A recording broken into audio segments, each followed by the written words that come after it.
সমাজ তথা ভবিষ্যৎ প্রজন্মকে গড়ে তোলার দায়িত্ব দেওয়া থাকে একজন শিক্ষকের উপর। শিক্ষককে হতে হয় সৎ, পরিশ্রমী, আর এই রকমই এক শিক্ষকের খোঁজ পেয়েছি আমরা। নিজে তিনি দৃষ্টিহীন হলেও ছাত্রছাত্রীদের শিক্ষা দান করে ভবিষ্যতে শিক্ষার দিশা দেখাচ্ছেন দৃষ্টিহীন স্কুল শিক্ষক। ছন্দের সাথে কবিতা, বইয়ের প্রতিটি পাতায় কবিদের লেখা গল্প শুনিয়ে মুগ্ধ করছেন ছাত্রছাত্রীদের। এমনই এক শিক্ষকের জীবন কাহিনী না বললেই নয়। স্কুল শিক্ষক বিপ্লব সেন নদিয়া শান্তিপুর তন্তুবায় উচ্চ বিদ্যালয়ে শিক্ষকতা করছেন ৩ বছর ধরে।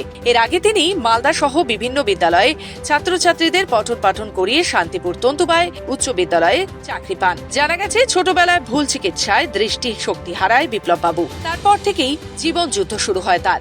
আর ৫ জন শিক্ষকের মতোই তিনিও শিক্ষাদান করছেন ছাত্রছাত্রীদের। বিপ্লব বাবু দৃষ্টিহীন হলেও ছাত্রছাত্রীরা আগ্রহের সাথে তার ক্লাসে অংশগ্রহণ করে। ছাত্রছাত্রীদের কথায় বিপ্লব বাবু অনেক কিছু অজানা বস্তু বুঝিয়ে দিতে পারেন খুবই সহজে। তাতে করে আগামী দিনের শিক্ষার প্রসার সম্পর্কে অনেকটাই জানতে পারে তারা সহজেই। স্কুল শিক্ষক বিপ্লব সেনের কথায় ২০১০ সালে স্কুল সার্ভিস পরীক্ষায় তিনি চাকরি পান।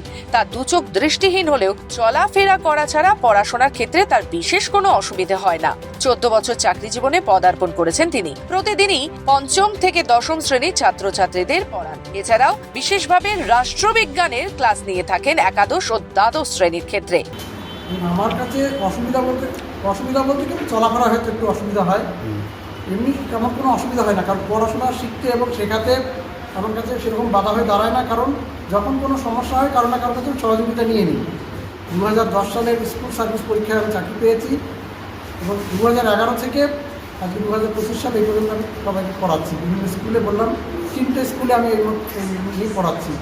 শান্তিপুর তন্তুবায় উচ্চ বিদ্যালয়ের প্রধান শিক্ষক অনুপ সাহার সাথে কথা বলে আমরা জানতে পারলাম বিপ্লব বাবু ছাত্র জীবনে অনেক লড়াই করেছেন। তার শারীরিক প্রতিকূলতাকে সঙ্গী করেও হার মানেননি কখনো। তার শিক্ষকতার মূল বিষয় রাষ্ট্রবিজ্ঞান, কিন্তু দৃষ্টিহীন হলেও একাদশ এবং দ্বাদশ শ্রেণীর ছাত্রছাত্রীদের ক্লাস নেওয়া থেকে তিনি কিন্তু দূরে সরেন না।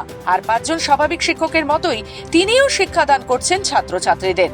তার এই যে প্রচেষ্টা, তিনি ছাত্র জীবনে তো লড়াই করেছেন, কেননা উনি প্রথম থেকেই এইভাবে এগিয়ে আসছেন এবং এর আগে 2টো জেলাতে উনি কাজ করেছেন। সেখান থেকে উচ্চশ্রীর মাধ্যমে আমাদের স্কুলে তিনি এসেছেন। তার বিষয় পলিটিক্যাল সায়েন্স এবং সেখানে 11-12 ছেলে মেয়েরা যথেষ্ট বড়, তাদের ক্লাস নেওয়া, তার সঙ্গে তিনি ছোটদেরও ক্লাস নেন। আমি দেখেছি তার এক্ষেত্রে তার কোনো বাধা আছে বলে মনে হয় না। তিনি কিন্তু সুনিপুণ দক্ষতায় তার কিন্তু ক্লাস চালিয়ে যান এবং ছেলেমেয়েরাও তার ক্লাস করতে কিন্তু সমানভাবে আগ্রহী।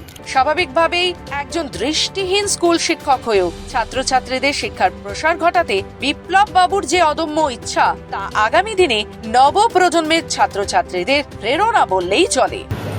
মানে স্যার যেভাবে বোঝায়, বই থেকে তো পড়ি আমরা, স্যার আমাদের জেনারেল নলেজ নিয়ে অনেক কিছু বোঝায়, যার ফলে আমাদের এই ব্যাপারে তো একটা সেফটি থেকে যাচ্ছে যে জেনারেল নলেজে আমাদের পরে কোনো সমস্যা হবে না। কিন্তু স্যারের বইয়ের যে গানগুলো সেগুলো হয়তো আমাদের পরীক্ষায় হয় না, কিন্তু সেই সমস্ত ব্যাপারেও স্যার আমাদের পড়িয়ে দেয়। মানে আমরা চারিদিক থেকে সক্ষম হওয়া সত্ত্বেও আমরা তো গর্বিত, আমাদের সমস্ত ইন্দ্রিয় আমাদের সক্ষম, কিন্তু স্যারের এই দৃষ্টিশক্তি না থাকা সত্ত্বেও যে স্যার পড়াচ্ছেন, এর থেকে আমরা তো একটা শক্তি পাই যে স্যার না দেখতে পেয়েও যে এই জায়গাতে সাকসেসফুল একটা ম্যান আমরাও হতে পারবো। সমাজ গড়ার লক্ষ্যে বিপ্লব বাবুর মতো শিক্ষকদের নিরলস প্রচেষ্টাই একমাত্র ভরসা আমাদের। নদিয়া থেকে কুহেলি দেবনাথের রিপোর্ট, খবর বাংলা।